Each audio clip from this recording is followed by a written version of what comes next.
was hard to breathe. It hurt my throat stung, I remember that. I was coughing, my eyes were burning. It was hard to see just because it was kind of cloudy, you know, from the smoke.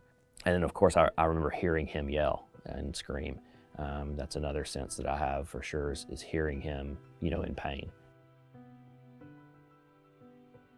One of the apartments, the front window of it had essentially exploded. The second it happened, the only thing I could think was, you know, do something, do something, do something. And even though I was confused about exactly what to do and confused with what the situation was, I just knew I had to do something.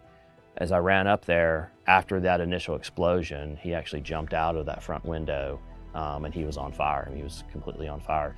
And as I actually passed the bathroom where the gentleman was, he had made his way into the shower of the bathroom and was underneath the water. It was clear to me he had third-degree burns.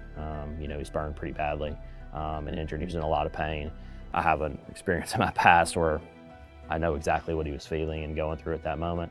I started out my Marine Corps career as a Cobra pilot, and I was involved in a training accident in 2004 where after our aircraft went down, I was trapped in the aircraft and it caught on fire and I was burned pretty severely. I mean, I have third-degree burns over 35% of my body. I lost part of my right hand. I did think about that for a moment because I could hear the guy screaming, you know, and so my focus was really on him and trying to help the people in some way, and so I just kind of pushed through that. My campus pastor now had made his way up and he was coming in the door, so he came in the apartment with me.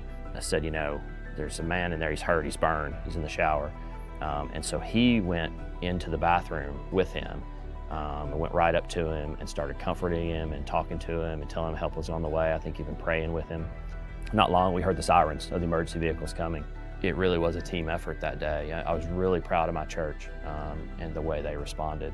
You know, being a Marine is not just a job. It's not just something we do. It's, you know, it's who we are, and it's 24/7. You got to kind of be ready at all times to do the right thing.